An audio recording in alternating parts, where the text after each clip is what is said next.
Hello students, आज Kirchhoff's law की हम बात करेंगे। किरचॉफ के क्वेश्चंस को कैसे सॉल्व करेंगे, क्योंकि हमारे जो पेपर में है कई बार किरचॉफ से रिलेटेड एक सर्किट फॉर्म किया जाता है और उसमें हमसे हर परिपथ के लिए धारा का मान ज्ञात करने के लिए बोला जाता है। तो हम किस तरह से उसको ज्ञात करते हैं, लेकिन उससे पहले किरचॉफ के नियम की बात करें तो हेडिंग डालें किरचॉफ का नियम। किरचॉफ का नियम, किरचॉफ के देखो दो नियम की हम बात करते हैं। दो नियम में पहला नियम है, प्रथम नियम जो है वो है संधि नियम, जंक्शन लॉ। किरचॉफ्स लॉ में जंक्शन लॉ की अगर बात करें तो किसी संधि हम समझते हैं, जंक्शन समझते हैं, जहां दो से ज़्यादा आकर के कनेक्शन मिल रहे हों तो वो हमारे लिए क्या होता है, संधि होता है, जंक्शन होता है। तो अगर किसी जंक्शन की बात की जा रही है तो किसी जंक्शन पर हमने कहा कि बहुत सारी धाराएं आकर के इस तरह से किसी पॉइंट पर मिलती हैं तो ये जंक्शन हुआ।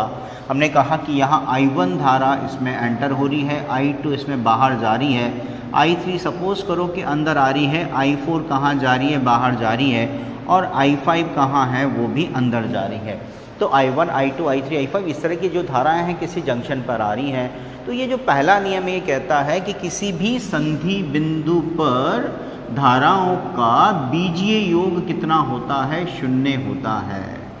यहाँ बीजीय योग की अगर बात करें तो एक नियम अगर हम यहाँ ले लें कि जो धाराएं यहाँ पर प्रवेश कर रही हैं उनको हम कैसा ले लें, पॉजिटिव, और जो धाराएं बाहर जा रही हैं उनको अगर हम नेगेटिव लेके चलें तो क्या लिख सकते हैं। यहाँ पर I1 हमने कहा कि अंदर आ रही थी तो पॉजिटिव ले लिया, I2 कहाँ जा रहा है, बाहर जा रहा है, तो हमने उसको नेगेटिव ले लिया, I3 ने अंदर प्रवेश किया तो पॉजिटिव, I4 लीव कर रहा है तो हमने उसको ले लिया नेगेटिव, और I5 भी क्या कर रहा है, अंदर आ रहा है। और इस नियम के अनुसार इन सभी धाराओं का जो योग है वो कितना होना है, शून्य होना है। तो हमने सभी धाराओं का योग किसके बराबर कर दिया है, शून्य के बराबर कर दिया है। इसका क्या तात्पर्य हो गया है कि I1 plus I3 plus I5 किसके बराबर, I2 प्लस I4 के बराबर। इसका क्या मतलब हुआ कि I1, I3, I5 वो धाराएं हैं जो प्रवेश कर रही थी, और I2 और I4 वो धाराएं हैं जो इस जंक्शन से कहाँ जा रही थी, बाहर जा रही हैं। तो आप देख सकते हैं कि जितनी धारा प्रवेश कर रही है उतनी धारा उस जंक्शन बिंदु से क्या हो रही है, बाहर निकल के चली जा रही है। इसका मतलब इस बिंदु पर अगर देखेंगे या इस संधि बिंदु की जो हम बात कर रहे हैं तो यहाँ धारा स्टोर नहीं हो रही है, यानी आकर के वहाँ स्टोर नहीं हो रही है। जितनी धारा आई उतनी धारा चली गई, जितना आवेश वहाँ पर प्रवेश किया उतना ही आवेश वापस चला गया। इसका मतलब है कि ये जो पहला नियम हम बात कर रहे हैं, ये किरचॉफ का प्रथम नियम किस पर आधारित है, आवेश के संरक्षण पर। तो जितना आवेश ने प्रवेश किया उतना ही आवेश बाहर चला गया। तो ये किस पर आधारित हो गया है, संवेग संरक्षण के नियम पर। तो इस नियम को हम लिख सकते हैं किरचॉफ का प्रथम नियम। और किरचॉफ के प्रथम नियम के लिए आपकी परिभाषा क्या होगी कि किसी संधि बिंदु पर धाराओं का बीजीय योग शून्य होता है। Algebraic sum of electric current at a junction point is 0 और this law is based on conservation of charge. आवेश के संरक्षण के सिद्धांत पर कार्य करता है। और हम इसको धाराओं को बनाते हुए, ये शो करते हुए इसको बता सकते हैं कि यहाँ किसी भी बिंदु पर अगर बात करेंगे तो धाराओं का जो बीजीय योग है वो कितना होगा, शून्य होगा। देखिएगा, द्वितीय नियम की बात करें। द्वितीय नियम एक बंद परिपथ के लिए काम करता है।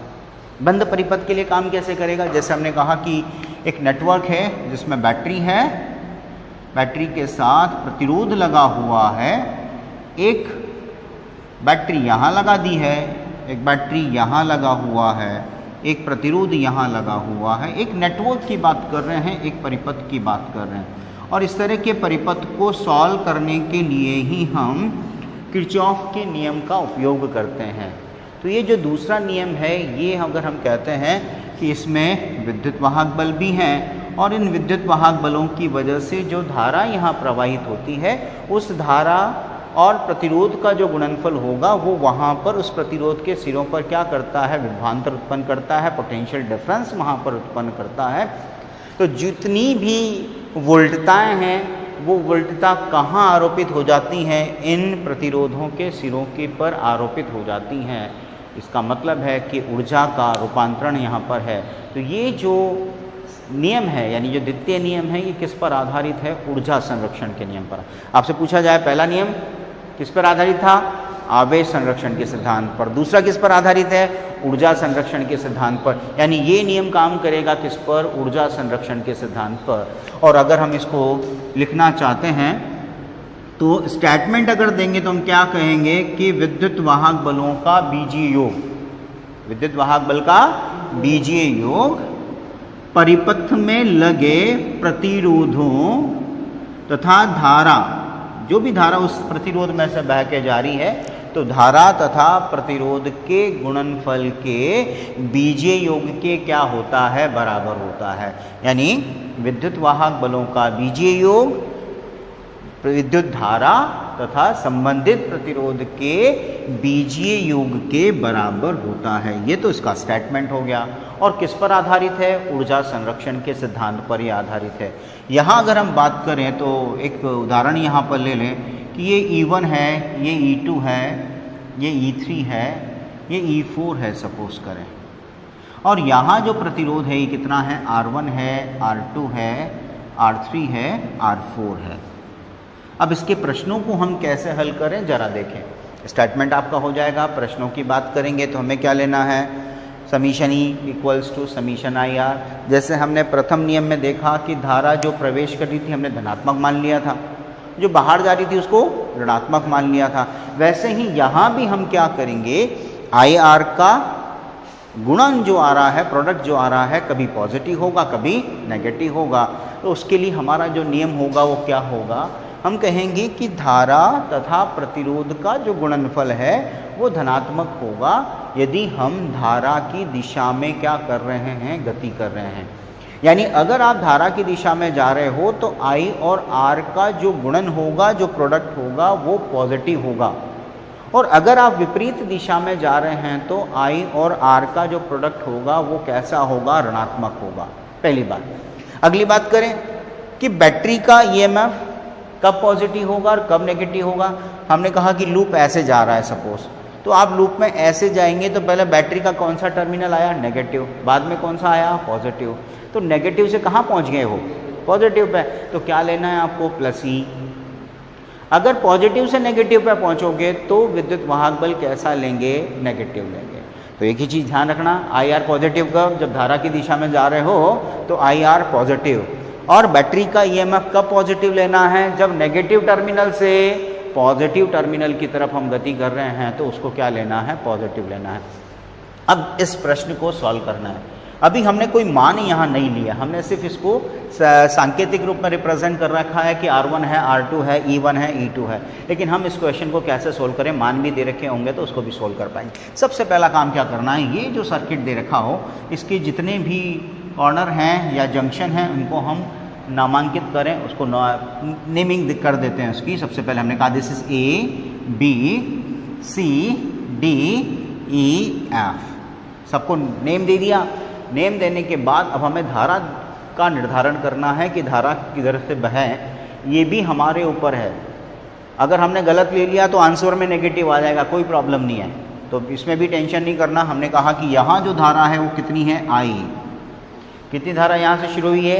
I धारा यहाँ से बहना शुरू हुआ। तो जैसे ही जंक्शन आएगा तो ये दो भागों में बंटनी है। हमने कहा कि ये जो धारा है इधर कितनी चली गई? I1। तो जब I में से I1 चला गया तो remaining is I minus I1। अब ये I1 धारा इधर से बह कर के वापस इस बिंदु पर आएगी और इधर से I माइनस I1 आएगा।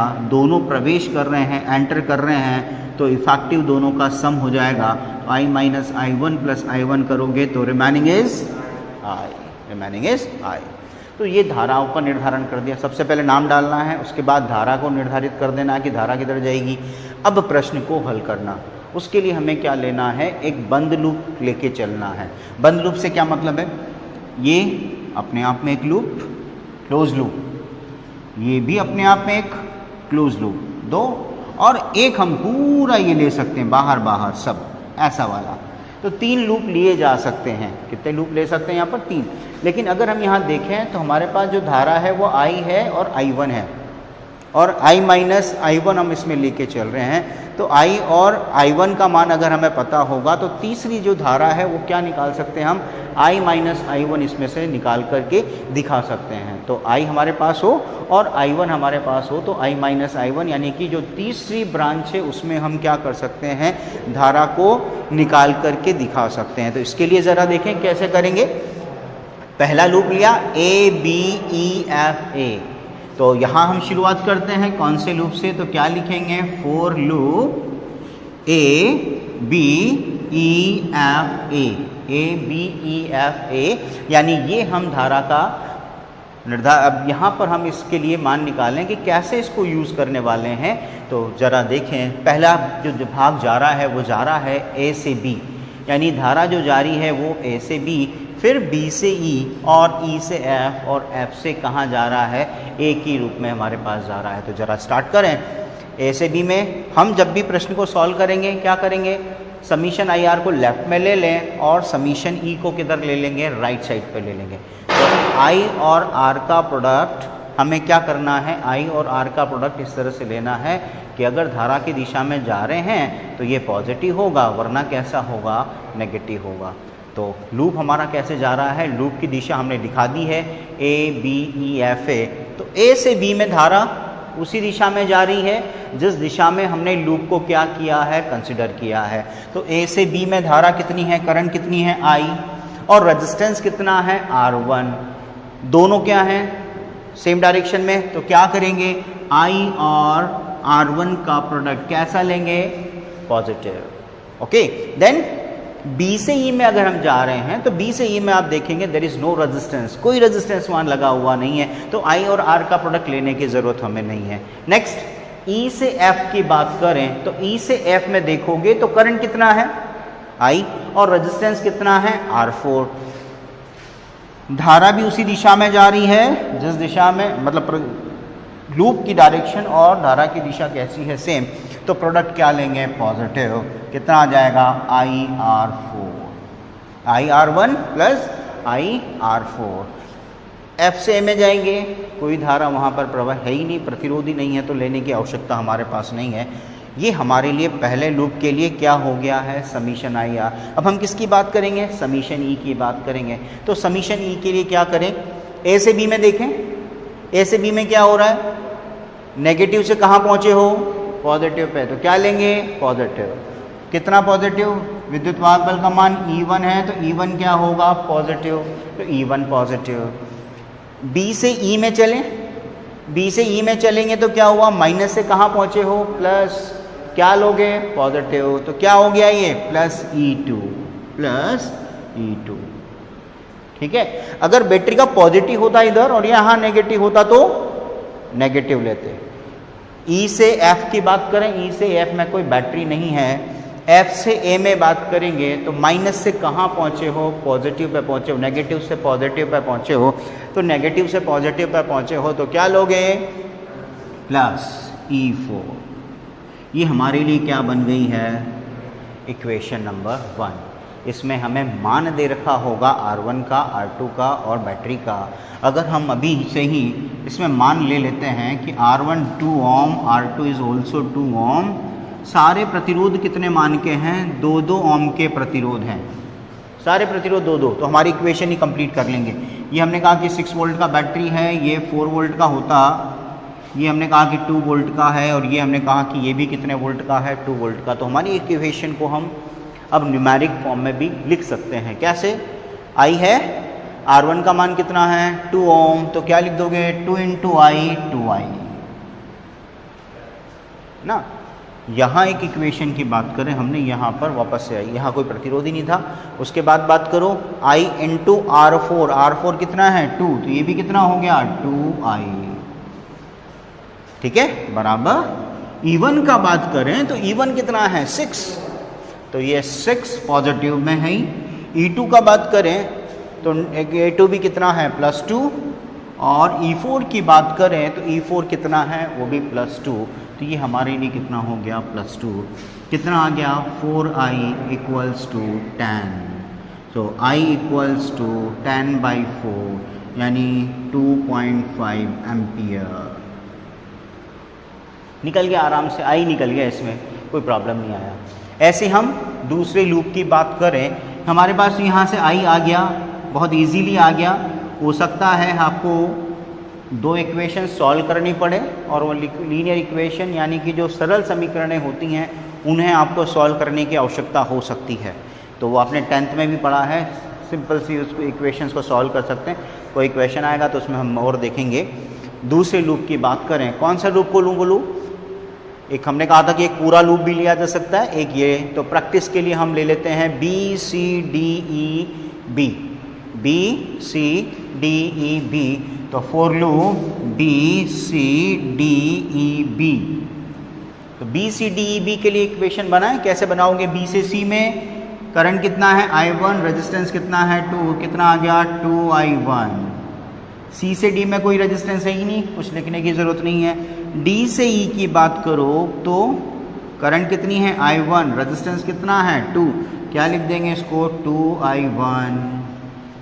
E से B में बात करें, E से B में कोई प्रतिरोध ही नहीं है तो लिखने की आवश्यकता हमारे को नहीं है। जरा देखें आगे, EMF की बात करें, B से C में कोई EMF नहीं, C से D में EMF है, कितना हो जाएगा? +4। D से E में कोई प्रतिरोध मतलब बैटरी है ही नहीं। उसके बाद देखोगे तो बैटरी है, लेकिन बैटरी कहाँ से कहाँ जा रही है? जरा देखें, प्लस से माइनस, तो क्या लेंगे? -2।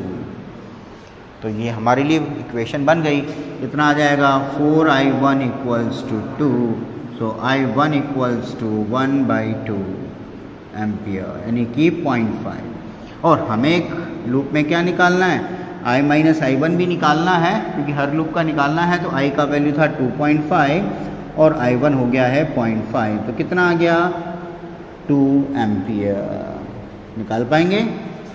प्रैक्टिस के लिए आप इस पूरे लूप के लिए भी इक्वेशन बना के देखें। कौन से लूप के लिए बोलोगे? For loop A B C D E F A B C D E F A। इसके लिए बात करें तो A से B में करंट है I, रेजिस्टेंस है 2, तो कितना लिख देंगे? 2I। Then B to C में बात करेंगे तो +2I1। यहाँ कोई प्रतिरोध नहीं है। D से E में बात करेंगे तो +2I1। E से F में बात करेंगे तो +2I, ठीक है। और यहाँ कोई रेजिस्टेंस ही नहीं है। इक्वल्स टू, यहाँ बात करें माइनस से कहाँ गए? प्लस, तो +6। B से C में बैटरी है ही नहीं, C से D में बैटरी है, लेकिन माइनस से कहाँ जा रहे हैं? प्लस, तो ये भी कितना आएगा? +4। D से E में कोई बैटरी नहीं है, E से F में कोई बैटरी नहीं है, F से M में बैटरी है, माइनस से कहाँ पहुँचे? प्लस पे, तो +2। I को ऐड करो तो 2I 4I, ये कितना हो गया? 4I1, किसके इक्वल? 12 के इक्वल। तो I + I1 = 3। ये हमारे लिए इक्वेशंस बन सकती हैं, और इन इक्वेशंस को यूज़ करके ऐसी ही इक्वेशन बनाएंगे हम, और इन इक्वेशंस को बना करके सॉल्व करते जाएंगे। बहुत इजीली हमारा ये किरचॉफ वाला जो टॉपिक है और उससे रिलेटेड जो क्वेश्चंस हैं आप बहुत अच्छे से सॉल्व कर पाएंगे। कोई मिस्टेक इसमें नहीं होनी है। मैथमेटिकल मिस्टेक्स तो बिल्कुल नहीं करनी है। फिजिक्स वाली तो करोगी नहीं, इक्वेशन बनाना सीख गए हो तो बस बाद में थोड़ी सी मैथमेटिक्स है, तो होप कि you will solve that. Okay, so complete this topic.